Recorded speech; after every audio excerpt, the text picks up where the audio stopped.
Standard 5 scholarship मॅथ्सचा syllabus बघायचा आहे. Syllabus बघितल्यामुळं आपल्याला काय होतं, वेळेत अभ्यासक्रम पूर्ण करता येतो. प्लस जे काही अवघड टॉपिक आहेत ना त्याला आपल्याला जास्तीत जास्त वेळ देता येतो आणि जास्त वेळ दिल्यामुळं आपल्या चुका कमी होतात. तर तुम्हाला मॅथ्ससाठी टोटल 7 युनिट्स आहेत. आता हे 7 युनिट्स आणि 7 युनिट्सवर किती क्वेश्चन्स येतील ते मी इथे एका छोट्या चार्टमध्ये लिहून दाखवलेलं आहे. तर फर्स्ट मोठं जे युनिट आहे ते आहे नंबरवर, त्याच्यावर तुम्हाला 6 क्वेश्चन येतील. ऑपरेशन ऑन नंबर्स हे सेकंड युनिट, त्याच्यावर 10 क्वेश्चन येतील. फ्रॅक्शन्स त्याच्यावर 7 क्वेश्चन येतील. फोर्थ जे युनिट आहे ते मेजरमेंट और मेन्च्युरेशन, त्याच्यावर 10 क्वेश्चन येतील. फिफ्थ जे युनिट आहे त्याच्यावर अप्लाइड मॅथमॅटिक्स, त्याच्यावर 8 क्वेश्चन येतील. 6 जॉमेट्री, त्याच्यावर 7 क्वेश्चन येतील आणि 7 पिक्टोग्राफ्स, त्याच्यावर 2 क्वेश्चन येतील. तर टोटल तुम्हाला मॅथ्ससाठी असणार आहेत 50 क्वेश्चन्स, म्हणजे 1 क्वेश्चन असतो 2 मार्क्ससाठी. तर टोटल मॅथ्स आहे 100 मार्क्ससाठी. ठीक आहे. तर आता फर्स्ट जे युनिट आहे ते आहे नंबरवर, त्या आहे 12 मार्क्ससाठी आणि त्याच्यावर 6 क्वेश्चन आहेत.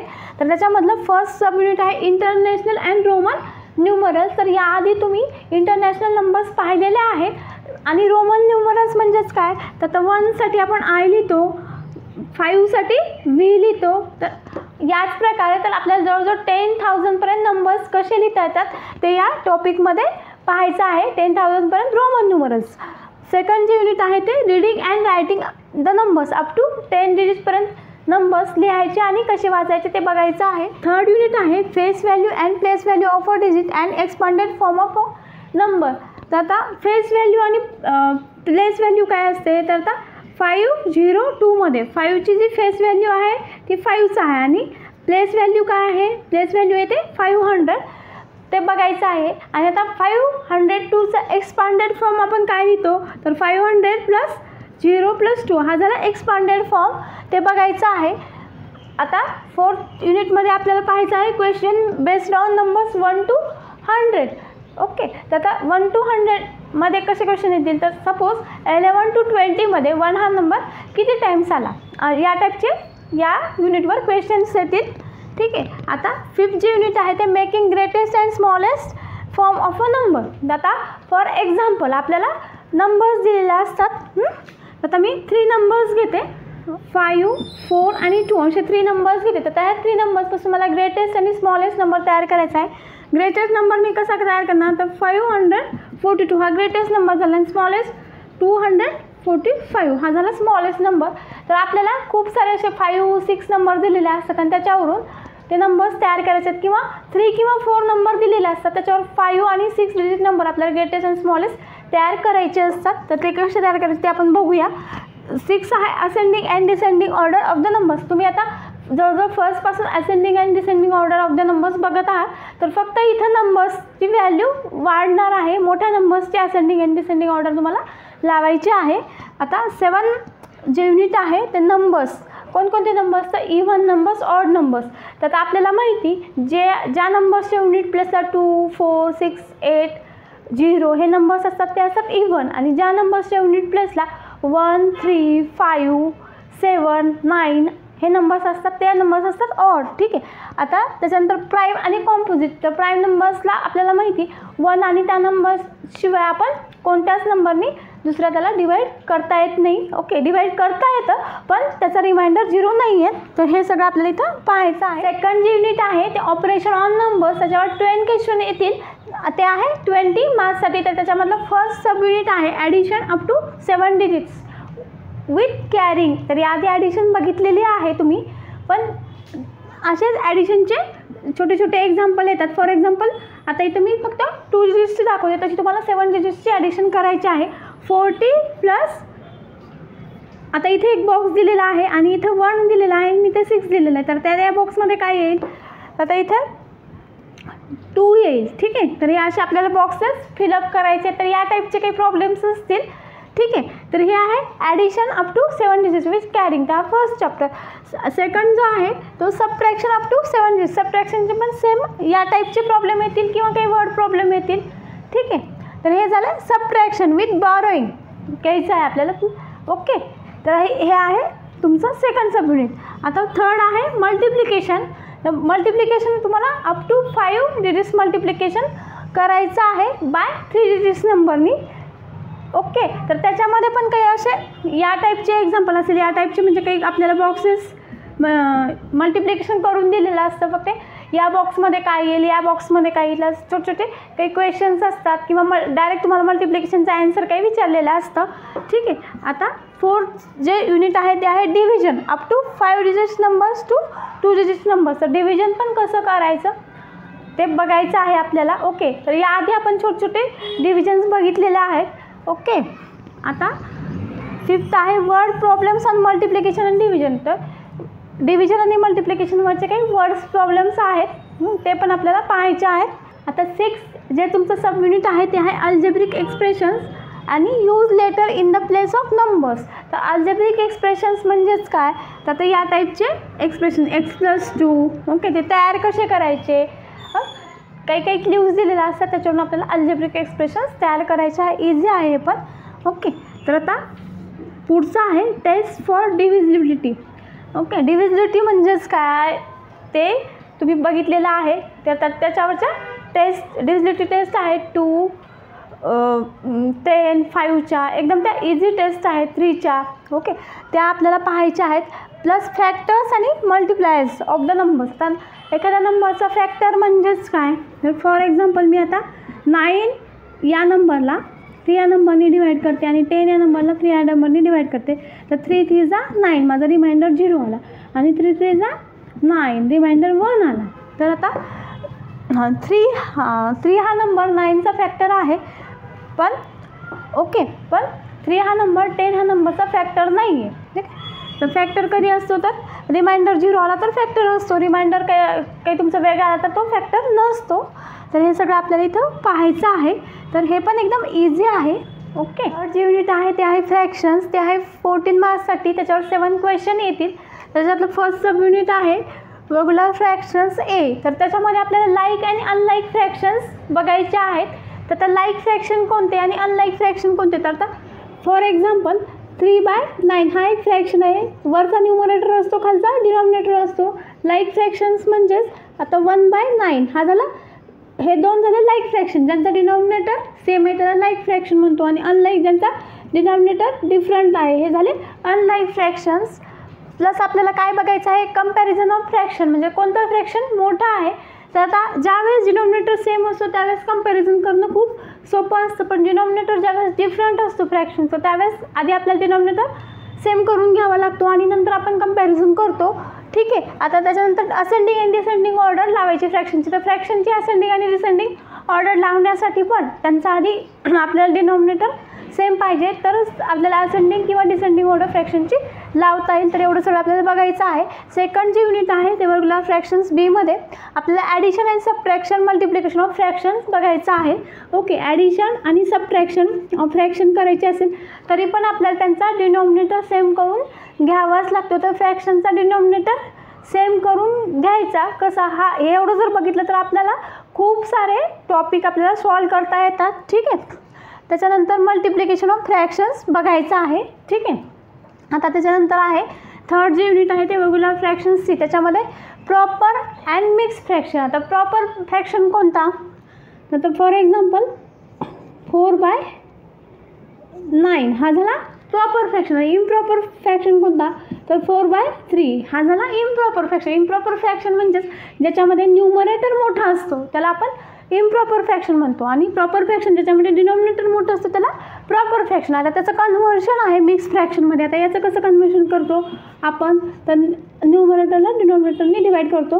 3 1 जा 3 तर 1च आला रिमाइंडर. तर याला कसं लिहिता येईल 1/3. तर हा झाला याचा मिक्स फ्रॅक्शनचं कन्व्हर्शन. तर हे आपल्याला बघायचं आहे. ओके. प्लस आपल्याला इक्विव्हॅलंट फ्रॅक्शन म्हणजे काय ते बघायचं. तर इक्विव्हॅलंट फ्रॅक्शन्स म्हणजेच काय, तर फॉर एक्झाम्पल आता 1/2 असेल तर 1/2चा इक्विव्हॅलंट फ्रॅक्शन काय, तर 2/4 हा त्याचा इक्विव्हॅलंट फ्रॅक्शन आहे. म्हणजे त्याचं जर सिम्प्लिफिकेशन केलं 2 1 जा 2 2 2 जा तर तोच फ्रॅक्शन आहे, त्याला आपण इक्विव्हॅलंट फ्रॅक्शन असं म्हणतो. तर ते आपल्याला एवढं सगळं बघायचं आहे. ठीक आहे. फोर्थ आहे ते डेसिमल फ्रॅक्शन. डेसिमल फ्रॅक्शनमध्ये आपल्याला writing and reading of decimal fraction असं आपण लिहितो. तर 7/10 असेल तर आपण काय लिहितो, त्याला 0.7 लिहितो. ठीक आहे. आता जर 7/100 आलं तर काय लिहितो 0.07. तर आता हे काही एक छोटंसं एक्झाम्पल दाखवलं तर डेसिमल फ्रॅक्शन कसे लिहायचे आणि याला आता आपण कसं रीड करतो 0.07. तर पॉईंटच्या पुढचे जे नंबर्स आहेत त्याला आपण असं 1 नंबर रीड करतो. आता 07 असं रीड करतो. आता इथं जर 1 असतं तर 0.071 असं आपण रीड करतो. ठीक आहे. तर हे सगळं आपल्याला पाहायचं आहे याच्यामध्ये डेसिमल फ्रॅक्शनमध्ये. परत conversion of vulgar fraction to decimal fraction. For example आता 1/2 हा एनी फ्रॅक्शन आहे, त्याला डेसिमलमध्ये कसं कन्वर्ट करायचं, तर न्यूमरेटरला नेहमी डिनॉमिनेटर डिवाइड असतो. याचंच काय मीन्स 1/2 असतं. ओके, करायचं. आता मग आधी 0, आता हा नंबर लहान आहे म्हणून काय मी डेसिमल देणार 0. ओके, आता एक 0 घेतला एक्स्ट्रा तर 2 5 10 0.5 हे कन्व्हर्शन आलं. तर हे साधा सिम्पल एकदम कन्व्हर्शन दाखवलं आहे. तर थोडेसे असेच कॉम्प्लेक्स आपल्याला कन्व्हर्शन बघायचे आहेत. तर 5th जे युनिट आहे ते addition and subtraction of decimal fraction पाहायचं आहे. तर डेसिमल फ्रॅक्शनची ॲडिशन आणि सबट्रॅक्शन कशी करायची, तर आता 0.1 प्लस 0.2. तर डेसिमलच्या खाली डेसिमल देऊन बरोबर आपल्याला ॲडिशन करता येते. सबट्रॅक्शनसाठी पण तोच रूल आहे. तर मोठमोठ्या नंबर्सची ॲडिशन आणि डेसिमल फ्रॅक्शनची आपल्याला सबट्रॅक्शन करायची आहे. इझी आहे हे पण एकदम. ठीक आहे. तर हे होतं फ्रॅक्शन्स. 4th जे युनिट आहे ते मेजरमेंट अँड मेन्च्युरेशन आहे. ते आहे 20 मार्क्ससाठी. त्याच्यावर 10 क्वेश्चन येतील. तर एकदम इझी युनिट आहे आणि याच्यावरचे सगळे जे क्वेश्चन्स आहेत ते हातातले आहेत. तर फर्स्ट जे युनिट आहे सब युनिट आहे ते लेंथ, मास आणि कॅपॅसिटी. तर लेंथसाठी आपण काय युनिट्स यूज करतो, तर metre, kilometre. 1 metre is equal to 100 centimetre. ठीक आहे. 1 kilometre is equal to 1000 metre. ठीक आहे. आणि माससाठी काय, तर किलोग्रॅम, किलो. हे जे मासचे मेजरमेंट्स आहेत त्याचं कन्व्हर्शन, कॅपॅसिटी म्हणजे. ओके, तर हे सगळं आपल्याला या चॅप्टरमध्ये बघायचं आहे. कन्व्हर्शन कसं करायचं. ओके, ते सगळं पाहायचं आहे. तर सेकंड जे आहे ते मेजरमेंट ऑफ टाईम. तर टाईम मेजरमेंटचं माहिती आपल्याला 60 minutes is equal to 1 hour. Okay, आता 1 आवरमध्ये किती मिनिट्स असतात, किती सेकंड्स असतात, हे सगळं आपल्याला काउंट करून ठेवायचं आहे. कारण ते पुढे आपल्याला एक्झाम्पल पटपट सोडवण्यासाठी यूज करता येईल. ठीक आहे. तर आता 3rd जे युनिट आहे ते कॅलेंडर. आता कॅलेंडरमध्ये आपल्याला माहीत आहे 12 मंथ्स आहेत. ओके, इंग्रजी जे आहेत ते 12 मंथ्स आहेत, प्लस मराठी जे आहेत ते पण 12 मंथ्स आहेत. तर इंग्रजी आणि मराठीचे डेट्स कोणत्या मंथनंतर कोणता मंथ येतो. ओके, तर आता आपल्याला याच्यामध्ये असे कॅलेंडरचे काय काय क्वेश्चन विचारतात. तर आता 2-3 वर्षापूर्वी या दिवशी हा वार होता, तर आज नेमका कोणता वार असेल किंवा कोणती तारीख असेल, तर या टाईपचे क्वेश्चन कॅलेंडर या युनिटमध्ये येतील. ठीक आहे. तर हे पण एकदम इझी युनिट आहे. आता 4th जे युनिट आहे ते रिम. तर रिम हे पेपरचं मेजरमेंट आहे. आता आपल्याला माहिती 1 डझनमध्ये नेहमी 12 असतात क्वांटिटी. ठीक आहे. तसंच आता आपण जे रजिस्टर मोजतो ते क्वायरमध्ये मोजतो, तसंच रिम पण हे पेपरचं मेजरमेंट आहे. 1 रिम इज इक्वल टू 480 पेपर्स येतात. ठीक आहे. आता ग्रॉस आणि पेपर हे काय इथं पेपर मेजरमेंट्स दिलेलं आहे, plus coins and currency notes. तर कॉईन्सचं पण आपल्याला बऱ्यापैकी माहिती आहे. ठीक आहे. 100 रुपीजमध्ये 1 रुपीजचे 100 कॉईन्स येतील. ठीक आहे. नोट्स आता 1000मध्ये 100 रुपीजचे किती नोट्स येतील, या टाईपचे काही क्वेश्चन्स याच्यामध्ये येतात. ठीक आहे. तर हा एकदम सोपं युनिट आहे. जे युनिट आहे ते आहे ॲप्लाइड मॅथमॅटिक्स. तर हे युनिट आहे 16 मार्क्ससाठी. 8 क्वेश्चन येतील याच्यावर. तर फर्स्ट त्याच्यातलं सब युनिट आहे प्रॉफिट अँड लॉस. तर आपल्याला माहिती आहे प्रॉफिट म्हणजेच काय, तर एखादी वस्तू मी 30 रुपीजला घेतली आणि ती 50 रुपीजला विकली, तर मला 20 रुपीजचा प्रॉफिट झाला. आणि तीच वस्तू मी 30 रुपीजला घेतली आणि विकली 20 रुपीजला, तर मला 10 रुपीजचा लॉस झाला. तर हे झाला प्रॉफिट आणि लॉस. तर या टाईपचे प्रॉफिट कसं काढायचं, तर एक स्पेशल फॉर्म्युला आहे आणि लॉसचा पण एक स्पेशल फॉर्म्युला आहे. तर ते आपल्याला पाहायचं आहे. ठीक आहे. सेकंड जे सब युनिट आहे ते आहे पर्सेंटेज. तर आता तुम्हाला 4thमध्ये किती पर्सेंट पडले, 100पैकी 80% पडले. तर प्रत्येक जी आपली थिंग आहे ती आपण 100शी कम्पेअर करायचं. ठीक आहे. आणि 100च्या प्रमाणात ती काढायची. म्हणजे आता मला सपोज 80% पडले. ठीक आहे. किंवा आता आपण खूपदा सांगतो की आता माझं 50% काम पूर्ण झालेलं आहे. ठीक आहे. तर हे सगळं कॅल्क्युलेट करणे त्याला आपण पर्सेंटेज असं म्हणतो. 100च्या कंपॅरिझनमध्ये प्रत्येक गोष्ट काढायची. ओके, तर यावरचे काही एक्झाम्पल्स बघायचे आहे. तर पर्सेंटेज कसं काढायचं इझिली ते कॅल्क्युलेट करायचं आहे. ठीक आहे, आता थर्ड जे चॅप्टर आहे तो सिम्पल इंटरेस्ट. आता इंटरेस्ट म्हणजेच काय, तर आता मी माझ्याकडे 100 रुपीज आहेत, तर तुम्हाला वापरायला 100 रुपीज दिले 1 मंथसाठी किंवा 1 इयरसाठी, आणि 1 इयरने जर तुम्ही मला 100 रुपीज परत करणार असाल तर माझे 100 रुपीज तुम्ही वापरल्याबद्दल मी तुमच्याकडून 10 रुपीज घेणार. ठीक आहे, तर हे जे मी 10 रुपीज घेतले माझे 100 रुपीज वापरण्याबद्दल, तर त्याला आपण काय म्हणतो, इंटरेस्ट. सिम्पल इंटरेस्ट कसा काढायचा त्यासाठी एक स्पेशल फॉर्म्युला आहे, तर ते आपण या चॅप्टरमध्ये बघूया. तर हे होतं ॲप्लाइड मॅथेमॅटिक्स.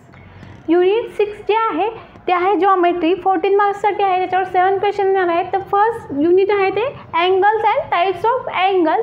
तर आता डिफरंट टाईप्स ऑफ अँगल्स आपल्याला पाहायचे आहेत. ठीक आहे, ओके, तर या टाईपचे आपण अँगल पाहिलेले आहेत. ओके, तर आपल्याला टाईप्स ऑफ अँगल्स पाहायचे आहेत. सेकंड जे आहे ते पॅरलल अँड परपेंडिक्युलर लाईन्स. आता पॅरलल लाईन्स म्हणजेच कोणत्या लाईन्स, की ज्या लाईन्स कधी पण इंटरसेक्ट नाही होत त्याला आपण पॅरलल लाईन असे म्हणतो. आणि परपेंडिक्युलर लाईन, तर ज्या लाईन्स 90 डिग्रीच्या अँगलमध्ये इंटरसेक्ट होतात त्याला आपण परपेंडिक्युलर लाईन्स असं म्हणतो. तर ते पण आपल्याला पाहायचं आहे. थर्ड जे आहे ते triangle, rectangle, square and sides of vertices. त्यांच्या साईड्स आणि व्हर्टायसेसचं काय संबंध आहे ते पाहायचं आहे आपल्याला. ओके, ट्रायंगल, रेक्टँगल आणि स्क्वेअर याआधी पण तुम्ही पाहिलेला आहे. ठीक आहे, तर त्याच्या काही प्रॉपर्टीज आपल्याला पाहायच्या आहे, त्याच्यावरचे काही एक्झाम्पल्स पण आपल्याला बघायचे आहे. फोर्थ जे आहे ते सर्कल. तर आपल्याला माहिती आहे सर्कलचा सेंटर असतो, ही असते सर्कलची रेडियस. ठीक आहे, आणि हा असतो डायमीटर. तर हे सगळे जातात सेंटर ऑफ द सर्कलमधून. ओ हा सेंटर ऑफ द सर्कल असेल तर ओ हे त्याची रेडियस असते. ठीक आहे, 3 जर रेडियस असेल तर त्याचा डायमीटर 6 असतो. तर हे आपल्याला बघायचं आहे सर्कलमध्ये. ठीक आहे, त्याच्यावरचे काही एक्झाम्पल्स. युनिट जे आहे ते पेरिमीटर आहे. तर पेरिमीटर ऑफ द आपल्याला ट्रायंगल, रेक्टँगल, स्क्वेअर आणि पॉलिगॉनचं बघायचं आहे. तर कोणत्याही डायग्रामची पेरिमीटर म्हणजेच काय असते, तर ह्या डायग्रामच्या आउटर साईडचं मेजरमेंट म्हणजेच त्या डायग्रामची पेरिमीटर. आपण कोणत्या पण डायग्रामची पेरिमीटर काढू शकतो. त्याचा कसा पण शेप असू दे, त्याचे आउटर जर मेजरमेंट्स असतील आपल्याला तर त्या मेजरमेंटची सम म्हणजे त्या डायग्रामची पेरिमीटर असतं. ठीक आहे, तर ते आपल्याला पाहायचं आहे. त्याच्यावरचे काही एक्झाम्पल्स. 6 जे युनिट आहे ते area and of the rectangle आणि स्क्वेअर बघायचं आहे. तर एरिया ऑफ द स्क्वेअर आपल्याला माहिती आहे, side square is equal to area of the square. Okay, आणि 3 डायमेन्शनल ऑब्जेक्ट्स अँड नेट्स. तर हे सगळं 3 डायमेन्शनल ऑब्जेक्ट्स आता कोणकोणते रिअलमध्ये, फॉर एक्झाम्पल आता आपण एखादा पिरॅमिड वगैरे घेतला तर त्याचे डायमीटर्स, डायग्रॅम हे सगळं पाहायचं आहे. ते 3 डायमेन्शनल ऑब्जेक्ट्स आणि नेट्समध्ये 8मध्ये आहेत. तर वेगवेगळ्या टाईप्सचे पॅटर्न्स आहेत, त्या पॅटर्नवरचे काही एक्झाम्पल आहेत. 9 जो आहे तो आहे cuboids and cube edges, vertices and faces. तर आपल्याला माहिती आहे, तर या टाईपची डायग्राम आहे क्यूबाइडची. मी शॉर्टमध्ये तुम्हाला काढून दाखवते. ठीक आहे, तर हा झाला क्यूबाइड. क्यूबाइडच्या एजेस डिफरंट आणि क्यूबच्या काय सगळ्या एजेस सारख्या असतात. ठीक आहे, तर आता ह्या सगळ्या त्याच्या एजेस झाल्या. आता हे पूर्ण जे आहे हे 1 हे ते झाले फेसेस आणि हे डॉट्स म्हणजे त्याचे व्हर्टायसेस. ओके, तर किती क्यूबाइडला एजेस आहेत, व्हर्टायसेस आहेत आणि क्यूबला पण किती एजेस, व्हर्टायसेस आहेत ते आपल्याला बघायचं आहे आणि त्यावरचे काही एक्झाम्पल्स पाहायचे आहे. तर हे होते जॉमेट्री. 7th युनिट आहे पिक्टोग्राफ. तर पिक्टोग्राफ हे युनिट आहे आपल्याला 8 मार्क्ससाठी आणि त्याच्यावरचे 4 क्वेश्चन येतील. तर हे एकदम इझीस्ट युनिट आहे, एकदम हातातले मार्क्स आहेत. तर पिक्टोग्राफ म्हणजेच काय, तर या टाईपचं काही आपल्याला मटेरियल दिलेलं असतं. आता हे बघितल्या आपल्याला समजून जातात. इथं 2 कॉलम्स आहेत. फर्स्ट कॉलममध्ये आहे the way of coming to school, म्हणजे स्कूलमध्ये स्टुडंट्स कसे येतात आणि नंबर ऑफ स्टुडंट्स, किती स्टुडंट्स आले. तर बाय वॉकिंग किती स्टुडंट्स येतात, तर असे काही क्वेश्चन विचारले असतात. तर 1 2 3 4 5 6 7 8 आपण बघितल्या सांगू शकतो. 8 स्टुडंट्स वॉकिंग करून येतात. सायकलवरून 3 स्टुडंट्स येतात. रिक्षावरून 4 स्टुडंट्स येतात आणि पॅरेंट्ससोबत 2 स्टुडंट्स येतात, तर आता हे कंपॅरिझन विचारतात की रिक्षानी येणारे मुलं सायकलनी येणाऱ्या मुलांपेक्षा किती जास्त आहेत, किती कमी आहेत. तर या टाईपचे काही एक्झाम्पल असतात. हे एक फॉर एक्झाम्पल म्हणून हा एक पिक्टोग्राफ दाखवला होता. तर या टाईपचे एकदम इझी पिक्टोग्राफ असतात, एकदम हे हातातले माणसं आहेत. तर हा होता तुमचा स्टँडर्ड 5चा स्कॉलरशिपचा सिलेबस.